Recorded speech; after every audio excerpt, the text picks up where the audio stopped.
stress ko'payib ketdi. Odamlar ko'nglini bo'shatadigan, unga ozgina bo'lsa-da dalda, mana sodda qilay, dalda olib beradigan odam kerak odamlarga. Masalan, siz bordingiz, hech kim bir-biriga dalda bermay qo'ydi. Kam, kam. Hatto ota-ona farzandiga dalda berish o'rniga urushamiz biz. Faqat tanqid, o'zing aybdorsan, sen o'zing mana shunday qilding, mamlakat deganimda qilmagan eding deb. Psixolog nima qiladi? Psixologga nima? Pulingizni oladi-da, ular ham yaxshi ish qilyapti, lekin ko'pi.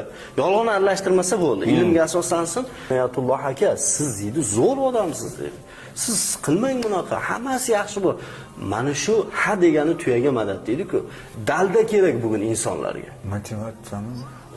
Xohlaganday nomlayvering. Motivatsiya deysizmi, boshqa narsa deysizmi, dalda kerak. Odam stress ko'paygandan keyin stress depressiyaga olib boradi. Bu g'am degani, bu qayg'u degani, mahzunlik degani. Chiqib ketish uchun insonga dalda beradigan inson kerak. Bugun er xotin bir-biriga dalda bermayapti.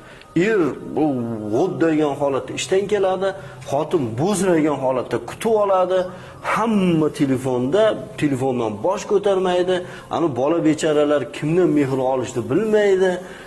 Stressmi? Keyin ikkalasi ham ko'chadan psixolog qidiradi.